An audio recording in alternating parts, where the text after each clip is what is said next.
Hello, my Aloha tribe, and welcome to the Aloha Perspective, where you get a little bit of something and a whole lot of everything. Happy Monday. We're back. It is the last day of Pride Month, so as a proud ally, I've decided to close it out with something that I wasn't planning on doing, but the other day I was like, what should I do for my show Monday? And because I've had some things that I'm working on, but I still need to do a lot more research on them. So, Thursday, I think it was Thursday, my cousin and I went out, and she got me out of the house, and we found a place called, I think it's called Summer Thrift. It's a secondhand store, and we just popped in, and because that's a fun thing to do, right? And it goes to charity, and it was really neat too, because I just want to point out that it was also run by autistic people. Autistic people help run the store. So I thought that was a really neat thing. It's a job for everybody and everybody gets seen. But I found this book there. Not bad for $2, normally 20. But regardless of how much it was, I wanted to buy it anyways. It's a kid's book, obviously, and here's a little reminder that it's a kid's book. Plus on the inside it has the kid's name. So it said property of, I'm not going to name the name, but now I said now the property of me. And I put the date and whatever. And then what I really love is right here. Let me cover that. Right here, it says women can. Okay. And I said, yes, they can. So, if this book ever moves on, I just wanted it, I wanted to note that it also made a stop here. So, it looks like it may have come from LA, because the thing I found was an LA area code. But anyways, I really love this book. Again, it's called Bad Girls Throughout History. 100 Remarkable Women Who Changed the World. I do disagree a little that Bonnie Parker is in here, because not exactly the person you want your child to look up to. But in a way, she did change the world. She changed history by showing women can be just as stupid and badass and criminally insane as men. So, and no, that's nothing against men, but it says in here that for girls of all ages who dare to be bad, and for the people who stand behind us when we are. And I love that. That's her thank you note, especially my mom and my husband. So that was the author's note. But I love that, for the people that also stand behind us. And you know what? Hold on one sec. I'm just going to clean this really quick. Sorry about that, guys. I'm a little... There we go. So anyways, so yeah, since it is the last day of Pride, as a proud ally, I've decided to do something a little different. We are going to talk about Christine Jorgensen. Christine Jorgensen, as it notes here, America's first transgender sweetheart.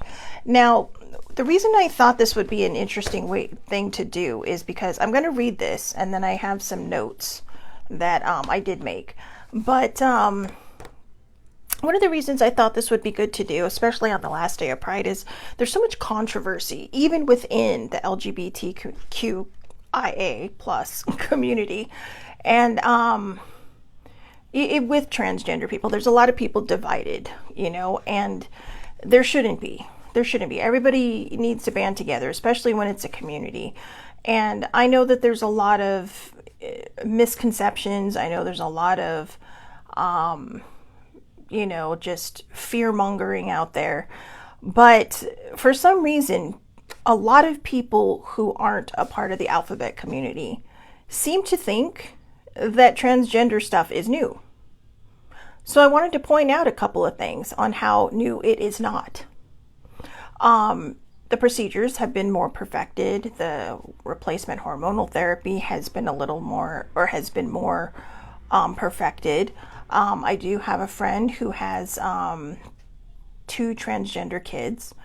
And I learned a lot from her last summer during a debate of sorts with someone who was very unclear on, the path of a transgender person, and just kind of kept parroting what they had heard. So Christine Jorgensen was born in 1926. So let's just read this and jump in, okay?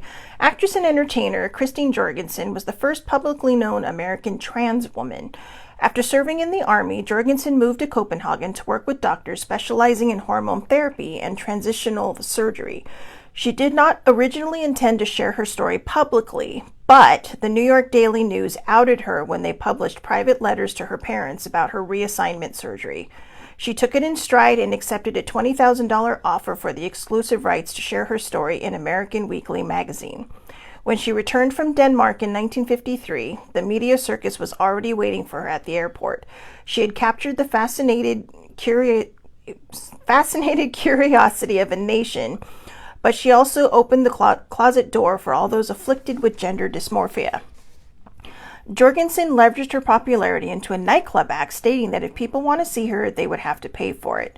She became a writer and speaker on the transsexual experience and allowed herself to be experimented on and studied by doctors in exploration of the field. Above all, Jorgensen handled all the discrimination and ignorance with great wit and sass, and in the year of her death, she stated that she had given the sexual revolution a good kick in the pants. I love that. She gave it a good kick in the pants. But I mean, I'm sure her parents would have found out, right, that what she was going there for. Now, when I did more research on her, even though she ended up in Copenhagen, she was actually headed to Sweden, where they had done the surgeries and were, kind of really, I don't want to say perfecting it, but just really making bigger medical strides in that particular area of transitioning. And but she met a doctor, which I'm going to read from in a second, from my notes, that was working with replacement hormonal therapy and was really kind of at it, well, I'm going to read that. But anyways, that's why she ended up in Copenhagen, because she was actually stopping over in Copenhagen to visit family before moving on to Sweden to go get the surgeries. And I guess this particular doctor convinced her, hey, you know what, let us try to help you, So yeah, it does suck that a newspaper outed people.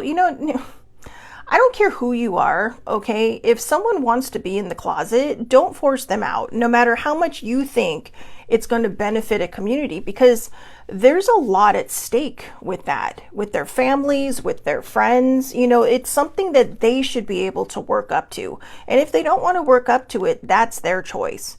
I'm not the kind of person that feels that people should be forced out of the closet. I think that we should make people, if there's an inkling that you think someone is in the closet, I think we should make them feel comfortable enough to want to come out. But they have to be the ones that, they have to be the ones who come out on their own. We should not be forcing people out, period. And I know some people think, well, we should because blah, blah, blah. No, you shouldn't. All right. That's their choice. That's their decision. And you could be really affecting something, and it could cause a lot of long-term damage, maybe mentally or even within their own family. So don't be naughty, okay? Don't just mind your own P's and Q's. Again, my nose has been dry all morning, and then poof, turn on the play and voila. So, all right, here are my notes. So Christine Jorgensen was born George William Jorgensen Jr. on May 30th, 1926. She intended to go to Sweden, where the specialists were, but ended up staying in Copenhagen, where an endocrinologist, Christian Hamburger, yes, that is his name, Christian Hamburger, with the Serum Institute, was working with rehabilitative hormonal therapy. Isn't it funny how some words I can say and other words I just trip right over? I swear I have some kind of lisp, because some words just do not come out of my mouth naturally. Her first surgery was in September of 1951. In 1952, she had her second surgery. Both of them were bottom surgery, before returning to the U.S., where she had her third surgery to complete her transition. Harry Benjamin, the medical advisor during that third surgery, noted in Jorgensen's biography, "Indeed, Christine, without you, probably none of this would have happened. The grant, my publications, lectures, etc." So in a way, too, she was a pioneer for all of our transgender folks here in the United States and those who may come here from other countries. I'm sure other countries out there, still Sweden and Copenhagen, are probably making strides in this field as well. But you know, for our folks here, for the most part, I'm really going to try hard not to make this political, because anyways, you know, so because of these grants and publications and lectures, there have been, you know, probably strides made, you know, in the last 70 years to help our transgender folk. Now, gender dysmorphia is, it feels like such a technical term, which it is, but it feels like it feels almost like people want to make it a mental health term. It is not a mental health term. But I'm going to finish reading this, and then I'm going to give you my own thoughts. Okay, my own little Shelley Marie nuggets of what I personally think about, you know, transgender people. So in 1980, during an interview, Christine Jorgensen was asked about her parents' acceptance. This is what she said. "My family were very understanding. They had a choice. I gave them only one choice. Either they were to accept me or there was a break. My family did not want to lose me, and I was very close with my mom and dad until the day they died." So I love that. You know, she gave them a choice. Everybody has a choice. But they didn't want to lose her, you know, regardless if it was their son or now their daughter. They were like, "No, we don't want to lose you. So, you know, okay." And we don't really know in their heads what they were thinking, but this was their child. And so the way I look at it is, it was unconditional love. It's like, okay, you know what? You were always this skinny, awkward kid when you were a boy, and now you're this confident, you know, lively woman, you know, because she embraced the controversy set forth by a newspaper that outed her. And she says, "You know what? Fine, I'm going to take control of my story." And so another notable trans activist is Jazz Jennings, and she's become very well known in the 20th century, or excuse me, the 21st century, because she's a youngin, but she's become very well known in the 21st century. She was born a boy, and she has since transitioned into her true self as a girl. And she always knew from the time she was little. And people are going to argue and say, no, how do you know? You know what? When we're kids, there are kids who are little that say, "You know what? I'm going to grow up and be a doctor," and they're a doctor now. Or who grow up and say, "I'm going to be a lawyer," and I'm a lawyer now. You know, because that was always their passion. That was always their dream. There are people who work construction because they love to put things together, and they probably did when they were a kid. They probably have Lego sets out their brains, you know, or whatever kind of building blocks and whatnot that you had as kids. These are people who, you know, so when you know something as a child, why do you question it when it comes to sex? Because we make it I swear someone's trying to keep me from making this political. We make it biblical. People will say, "God doesn't make mistake." Well, let me point out some facts to you. God is not the only deity that people in this world, I mean the world as a whole, believe in. There are a lot of different religions out there. A lot of different religions. Okay? So you're taking a book, which is granted probably the most used text in society globally, but you're translating it how you want to translate it.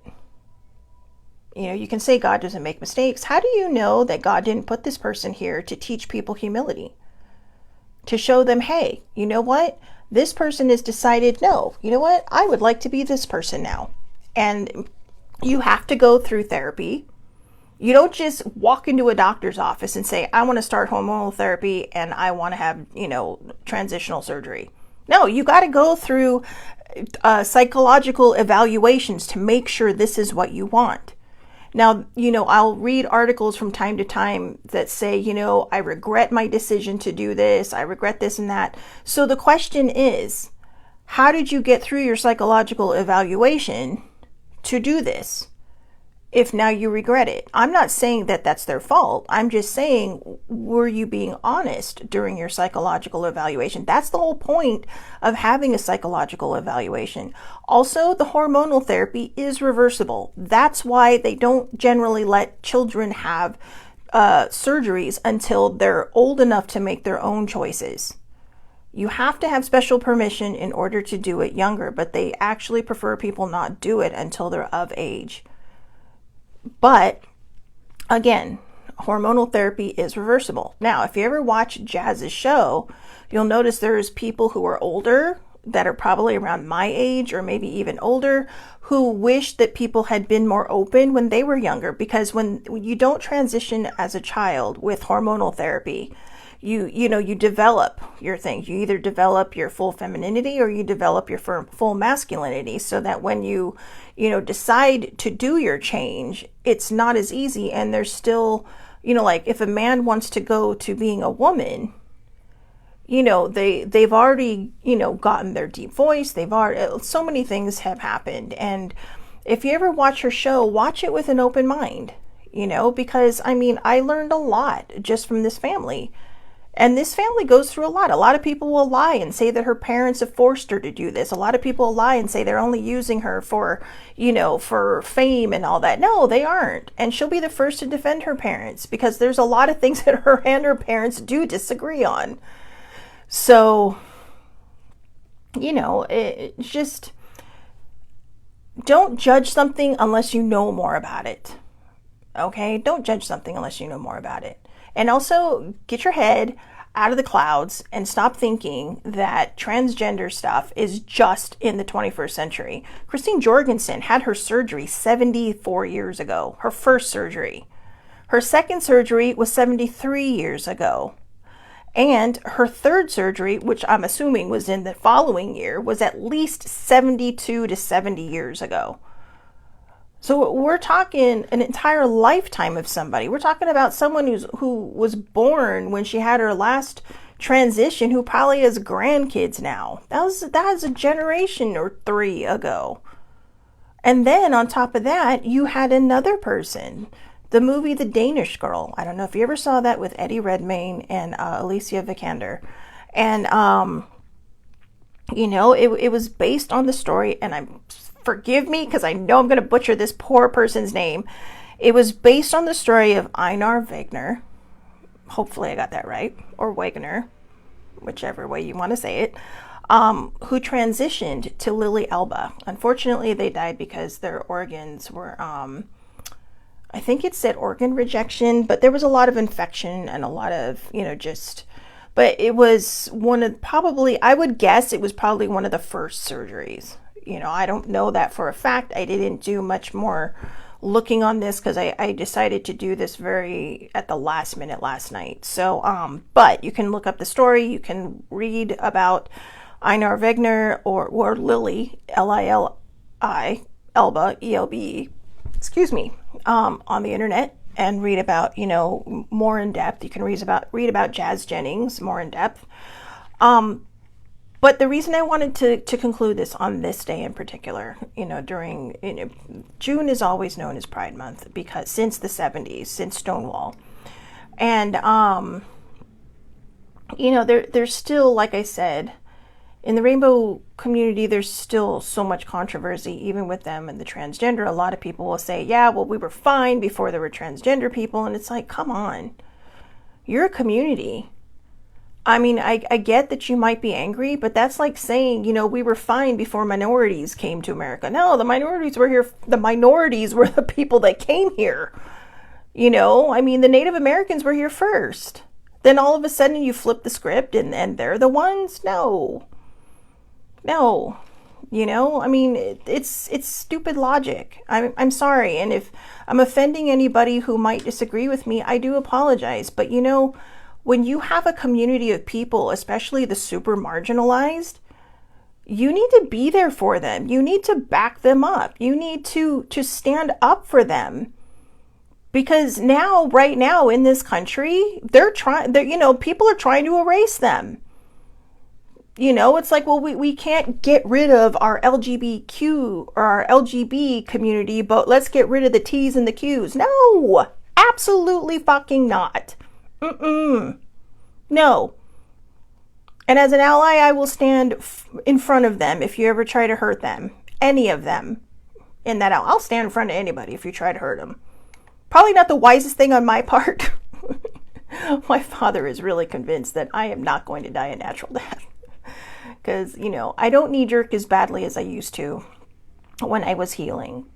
But I do find myself standing up more and more for what is right. I'm tired of people taking a biblical text and weaponizing it for their own usage.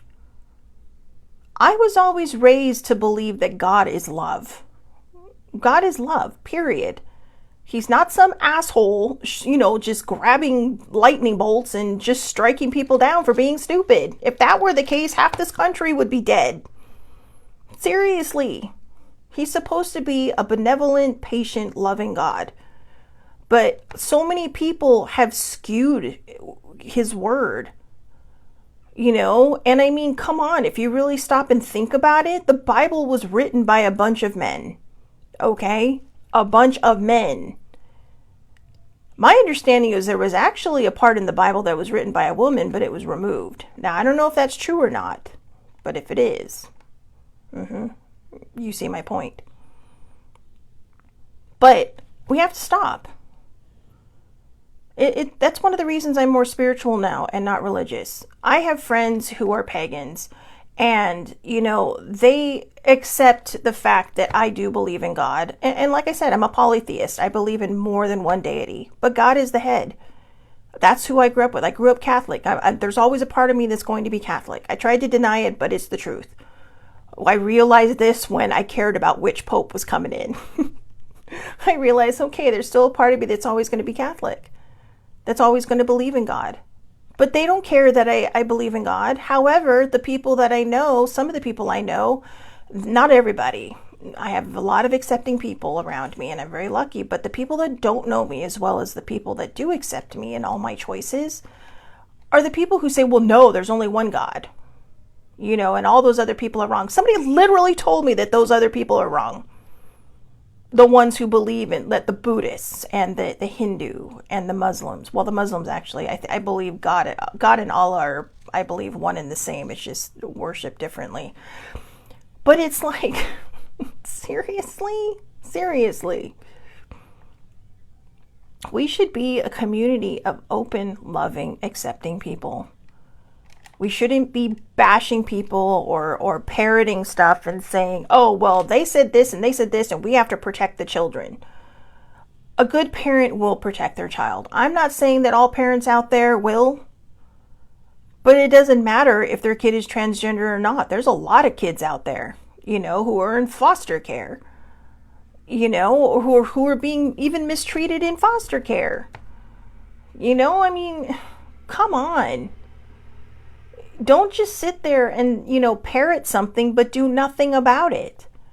Don't sit there and be mean to somebody who prefers to wear makeup. I love some of these people who just, they don't want to transition, but they, like the men, they'll wear nail polish or they'll wear makeup and all that stuff. Who cares? They're expressing themselves. Or like when a woman doesn't wear makeup and somebody says, well, you really should try using this, that, or the other. It'll really bring out your blah, blah, blah. Screw you, okay? Just leave each person alone. Let them be who they want to be. And, just stop. Just stop. We're not meant to change other people. We're meant to better ourselves. It's as simple as that. We are meant to better ourselves. You want to be a good Christian? You want to be somebody who is, out there doing God's work? Then be a benevolent, kind human being. Don't judge people. Okay? Because the God I know, the God I believe in, and this is coming from a Catholic where they can skew a few things, but thank goodness for Pope Francis and now Pope Leo. okay? Because he's carrying on Pope Francis's work. And Pope Francis is like, you know what? I don't care. If they're worshiping God, who am I to stand in their way? And I love that. He didn't care. He didn't say, oh, you can come to church and pray all you want, but you're still going to hell. No, he said, please come in. Come in. He was a Jesuit priest from South America, and now we have a priest from Chicago as Pope. How about that? The first U.S. person, and I love it because he subtly jabs, and I love it. I love it. But you know what? I'm here for it. I'm here for all of it. Absolutely. And I will stand on my soapbox to protect the marginalized. Pride didn't just happen by accident. Pride happened because of Stonewall. And Stonewall happened in 1969. Okay, God, there was a lot happening in 1969, wasn't there? Woodstock, Stonewall. Wow. That was they call it the summer of love, but it was like the summer of, I don't want to say chaos, but out of chaos came great things, great music, but also a community that was tired of being marginalized, saying, you know what? They basically gave the world the middle finger and says, we're not going away and you're going to have to deal with it. And there was a standoff at Stonewall. And there was, but Stonewall was one of the places, as I mentioned earlier, at the beginning, right? At the beginning, we talked about Stonewall. And let's just go over it again. 1966, you know what? Let's just go over it again, okay? So here we go. 1906 was a turning point for gay rights, thanks to activists. Before this, even though they could gather, and I use the term freely, loosely, at gay and lesbian bars, and when I say I use the term freely, it was not really freely.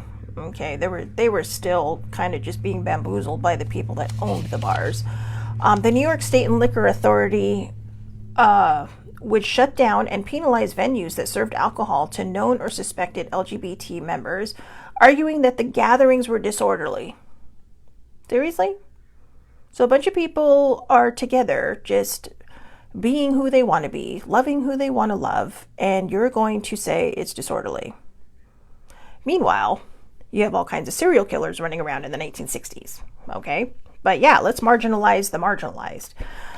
Let's see, engaging in public affairs or behavior, was still illegal, so police harassment continued. However, since most bars were mafia operated, they still operated, but they were under shoddy conditions, watered down drinks, and the mafia knew how to take advantage of this, okay? Because, they're not exactly known for being on the up, the up and up, right? But anyways, they would pay off some of these police departments to let them know when there was going to be a raid. And what they would do is they would just warn everybody, and everybody would switch partners, right? So if you had 2 women sitting at a table and 2 men over there, boom, they'd switch. So it looks like just regular couples. So it says this also came at a price, with the mafia not only bribing police departments for raid tip-offs, but also blackmailing their wealthy patrons to keep their secret. They also put limited efforts into maintaining a good gathering place, as most were pretty shoddy and unsafe, but it was a safe place for, the marginalized community to gather. Raids still happened, but the tip-offs helped. However, on night 1 of the riots, there was no tip-off, and it gave birth to a movement. So on June 28, 1969, police raided the Stonewall Inn, sparking a riot amongst patrons and the neighborhood residents, as police roughly hauled out employees and patrons, even hitting a lesbian patron over the head as he forced her into a police van. This sparked 6 days of riots within the neighborhood. They had had enough. Now, come on. How often do we know? This one guy called them Rainbow Rangers, and I love that, so I'm going to use that too. How often do you see our Rainbow Rangers just getting all up in your grill, right? Very rarely. They just, doing their own thing. I mean, that doesn't mean that they don't get mad, right? They're still human, okay? But They were just trying to have a good time. They were just trying to be with the people they want to be with out in public without having to sit in their house and have a party because, they couldn't go out. They wanted to feel normal, right? And they should be able to feel normal. So the Stonewall incident wasn't the first attempt at gay rights movement, but it is the one that made the most noise. It was a force for activism. Now, you're probably asking, why am I bringing this up during a transgender thing about Christine Jorgensen, Lily Elba, and even Jazz Jennings?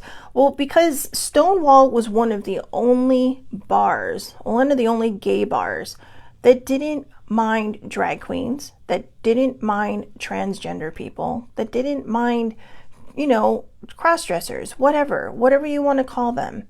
Well, they're all different things, obviously. But they were one of the very few places where transgender people could go, and drag queens, especially the drag queens, where they were accepted. A lot of people did not like the drag queens there or anybody that would bring attention to them, because that just obviously meant, oh, here comes a drag queen, so boom, right? And then that was just kind of like a big spotlight on the bar. But Stonewall didn't care. They're like, no, we love everybody. We will welcome everyone. This is a safe space for everybody, as much as we can make it a safe space for everybody. So that's why I'm bringing it up. So on June 28th, which was 55 years ago this last Saturday, 1 year after Stonewall, thousands marched the streets of Manhattan from Stonewall into Central Park in what was called the Christopher Street Liberation Day. It was America's first Pride Parade. Say it loud, gay is proud, being the official chant. So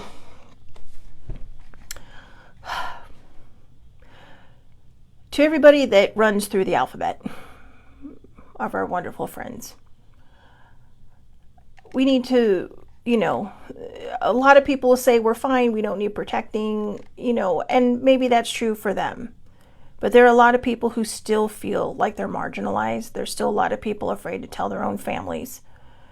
There's a lot of people who are going to suffer from gender dysmorphia because they're too afraid to transition, or because of what someone else might say, or being, dismissed from their family. We talked about this too, how cultural and, societal expectations can cause these things.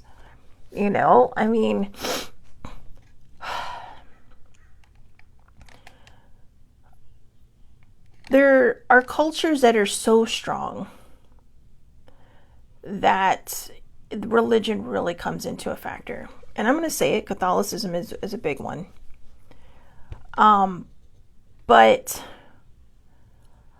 even though they have a long way to go and they are one of the oldest religions, I really do believe the Catholics are heading in the right direction. It's not about how you identify. They just care that, you believe in God, that you worship God.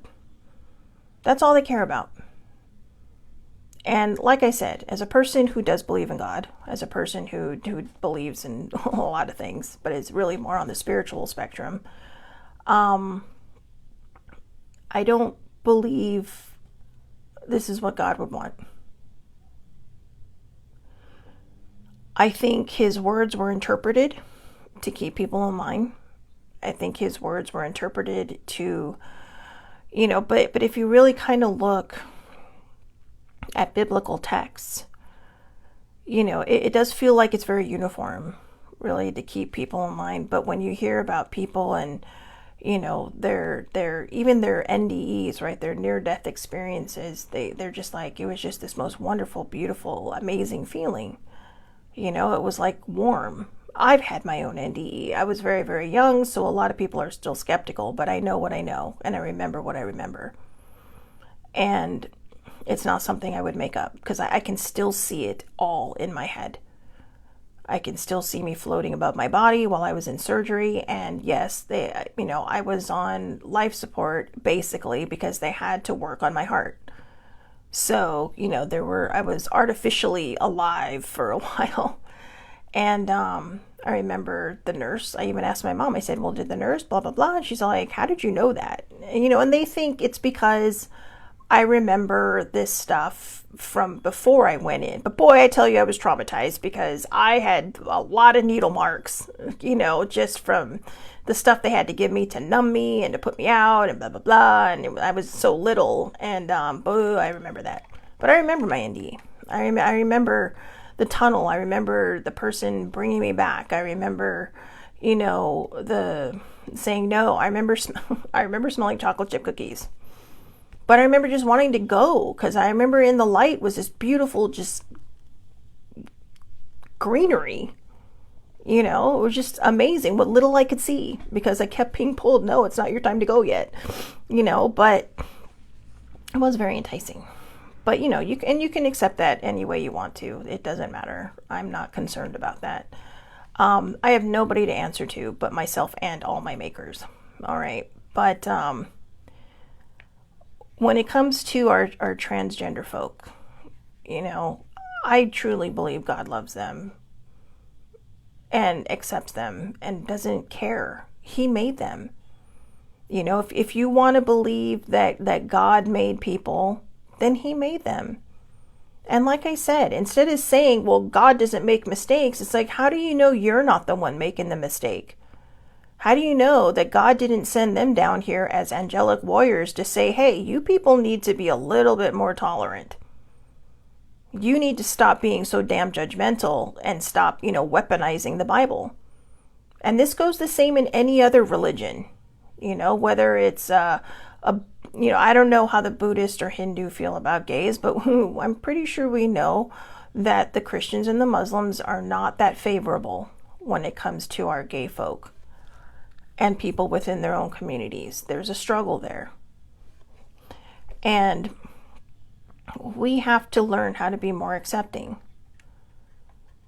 Everybody calls the United States the great experiment, but really when you stop and think about it, the entire world is a great experiment. It's a great experiment in tolerance. It's a great experiment in just loving one another. Why are there so many religious wars? Why are there so many wars over this, that, or the other? Why are people always left to suffer? Women, children not getting the aid and the medical care that they need. Men, and their families just trying to keep them safe. This is how we radicalize people. When we don't help them. When we remove funds that can help them. When we stop caring about our own people in this country and we stop, giving aid to other countries. A lot of people say that's a waste. We should, worry about our own. But one of the reasons we do some of these things is to show people, hey, we're good. Please don't radicalize and attack us. Don't radicalize and attack somebody else. It's not just about that, though. It's about helping your neighbor. It's about helping the people who need our help. Isn't that what being a good Christian is all about? It's not about taking your Bible and whacking somebody with it. No. Because I'll tell you one thing. If that's what you believe, that, you can weaponize the Bible, you got a big surprise coming to you when you pass on. Purgatory's looking pretty good right now for some people. And maybe even me. I don't know. I'm not perfect. I'm definitely not perfect. I'm so imperfect. It's great. And I love it. I spent my whole life trying to be perfect, and now I'm perfectly imperfect, and I absolutely love it. Because I don't care. People are who they are. And it's up to us to help them feel like they belong. Anybody. It doesn't matter if they're part of the rainbow community. It doesn't matter if they're a part of another religion or a group of refugees who have sought, a better life. I'm going to say this again. This is totally going off topic. But what must it be like for someone to escape to another country just to, leave the country they love? A lot of people want to go back to where they came from, but they can't because there's nothing there. There's nothing left. And yet here we are, fear has just lifted us to a whole new level that when a group of different people come in, we just automatically assume the worst of them. So what if you were a Christian refugee and you had to go to a country that doesn't, follow Christianity that closely, and suddenly you're the one being eyeballed? We don't think about that, do we? Because we sit here comfortable in our little nests, living our lives, complaining about how everything should be better, how we wish it could be better. And I do the same thing. I sit here and go, oh, why isn't my life better? Why am I so alone? Why is this? Why is that? Meanwhile, there's people out there suffering. There's people out there dying. There's people out there in our rainbow community being marginalized, even now in this country. And that pisses me off. That pisses me off big.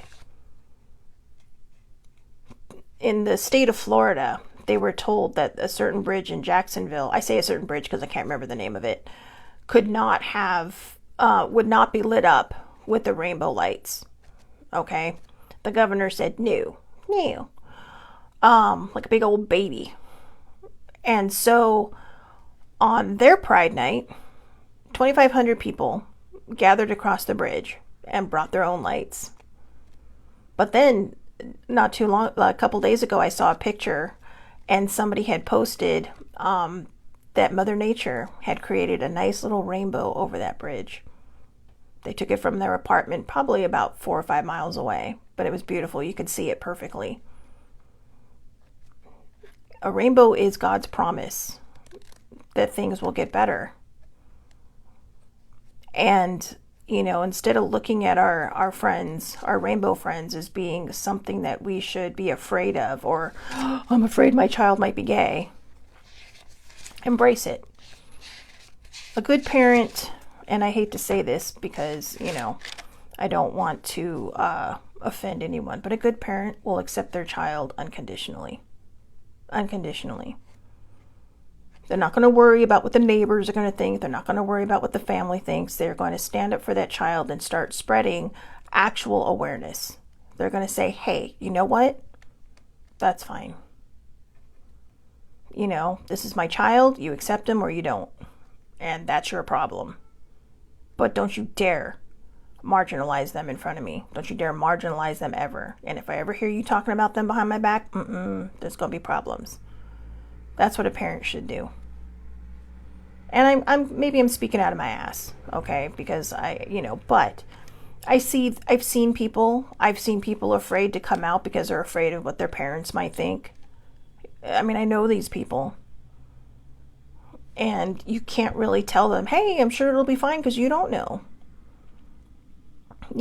I don't even know. If I had turned out gay, I have no idea what my mom or dad would have done. My dad probably would have gotten used to the idea, but my mom was very Catholic. I mean, she actually tried to convince me that I made Bestie gay. I know, we still laugh about that. His partner actually thanked me when we first met. He's all, oh, he shakes my hand. He's all, I just wanted to thank you. I'm all, thank me for what? He's all, for making Troy gay. Just like, we still talk about that. In fact, we talked about that the other day. And, but my mom that was how she accepted it. I mean, even when the guy I was dating at the time, when I told him that she had said that, he's like, what? And she's all, what? But, I don't know. And eventually she had to kind of, as more and more family members became comfortable coming out, she had to kind of just rethink her position. But even still, she says, well, if I'm ever invited to a gay wedding, I'm not going. And I tried to ask her why. And she's all, because, it's against this, that, and the other in God's will. And I said, but doesn't God just want you to fall in love with the person's soul? Or are we supposed to fall in love with the outside too? Because, this is all going to change.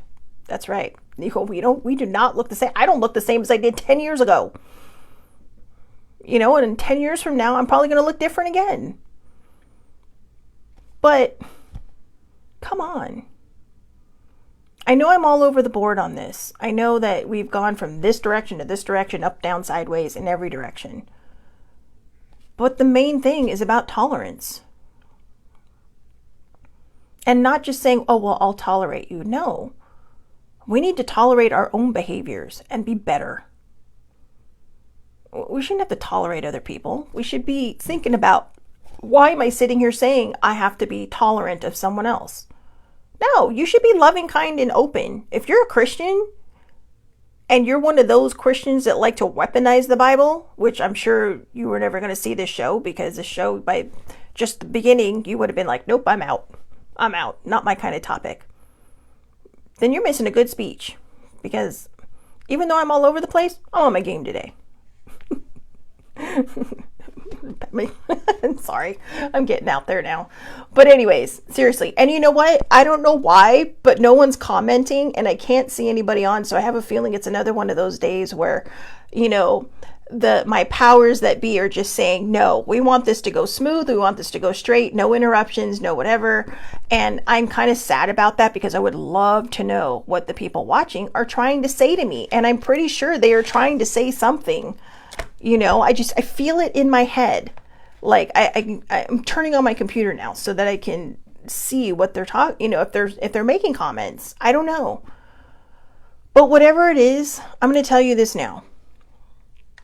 If you are a person who goes to church, if you are a person who sits there and says they know the Bible back and front, side to, cover to cover, up and down, and you turn around and you degrade or belittle somebody else because of how they live their life, you have better get your ass into confession.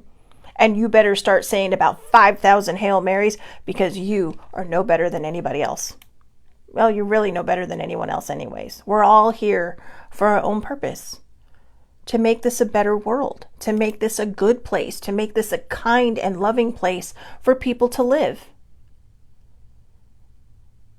And if you sit there and you spend an hour in church talking to God and saying, oh, praise be, blah, blah, blah, yada, yada, yada. And you run around and see, look at that. I got 10 comments on here. Okay, I know. Look at that. I don't even know if you knew I was getting on here. But, Sammy, you made Troy gay. Yeah, I made Troy gay. The Summer of Love was 1967. Well, what was 1969? Wasn't that Woodstock? Anyways, that's interesting. Some of the books that were not chosen to be included in today's Bible were indeed written by women. See, I knew I did not just dream that. Thank you, Sammy. Thank you. I can't see all the comments, guys, unless I click on me. And by that, I mean the video. And I don't want to do that because that's just going to cause a lot of interruption and interference. But I'm just telling you, we need to rethink the way we think. There are a lot of, Dad and I were watching Criminal Minds last night, and this one guy was just, his father could not accept the fact that he was gay. And he says, well, the Bible says, and blah, blah, blah. And he's like, well, I'm tolerant. It's like, no, you're not. No, you're not. You literally were trying to beat the gay out of your son. And the son turned around and became a serial killer. Okay. Now, I know this is a scripted show. But how many parents try to, beat the gay out of their kids? They have camps where they try to reverse it. You cannot reverse it. It is what it is. You can't reverse a child being gay any more than you can reverse the date you were born under. What your DNA is. I am a straight up mutt. Okay. I am. And I don't care. I love it. I love it. I have my friend the other day on Twitter said, he's all, wow, you could celebrate every month with something. I could. I have that many nationalities. Let me put it this way. I'll just name months, but I could celebrate February. I could celebrate May. I could celebrate, I don't know. Those are the two big ones here. There is, Filipinos kind of fall under May. Anyways, I'm sorry. I'm out there. But anyways, my point is this. If you're part of the rainbow community, I really, really believe that you should be more accepting of every letter in your alphabet. Because you may say, oh, they're making it harder for us. The transgender people are making it harder for us. No. They're trying to do what you have already been able to do. They're just trying to live their lives. They're trying to be open. They're trying to be who they want to be. You know? And I don't know.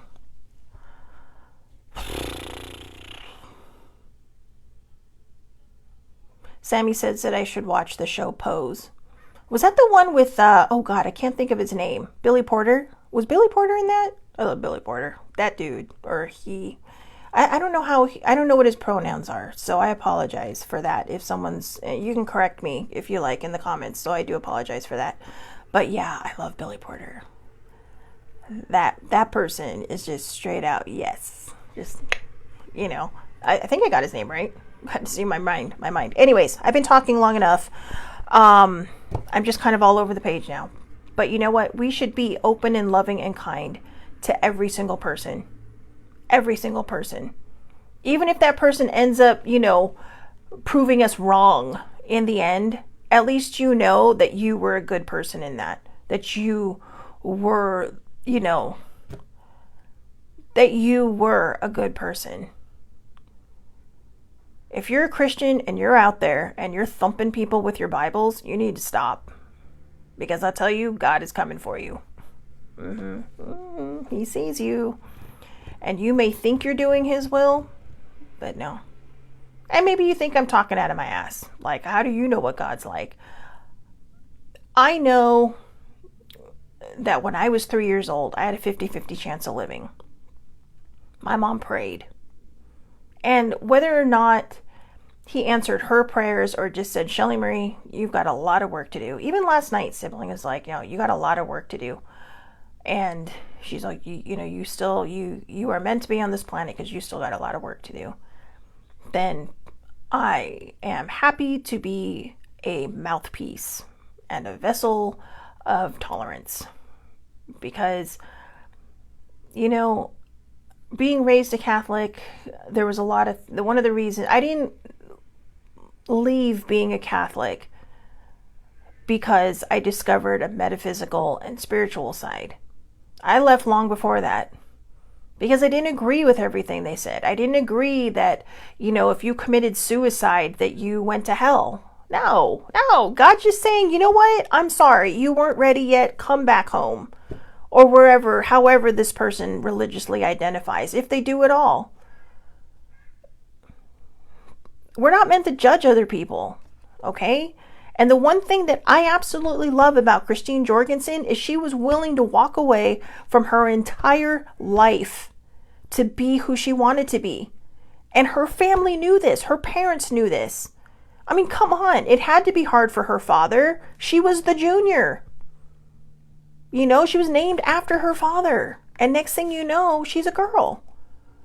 But her parents loved her unconditionally, and they loved her at a time that it was really, really unacceptable.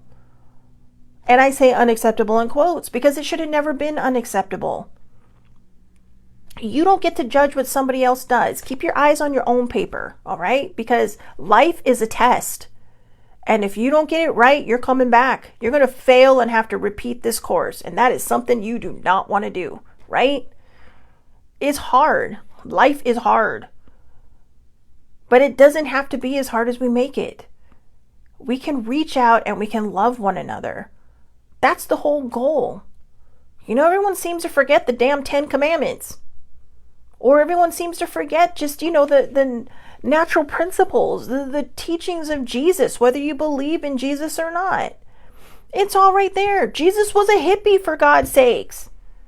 But people treat him like he would sit there and be judged, you know, an executioner all at the same time. No. Jesus would take that gavel and knock you over the head for thinking that shit. Oh, come on. Let's get it together, okay? We have to be better as humans. And I guess one of the reasons I wanted to share the story of Christine Jorgensen was just to finish it out on the transgender thing. Not thing like that, but just because I see other people saying, oh God, no, oh, and then the shared bathrooms and blah, blah, blah. I am more worried about someone who is not trans, okay? A trans person is just going to want to use the same bathroom that they feel comfortable in, that they identify in. All right? That's it. That's it. If one of them is out there to harm you, that is one in a gazillion, okay? But most times you've probably been in the same bathroom as a trans person and had no idea that you were.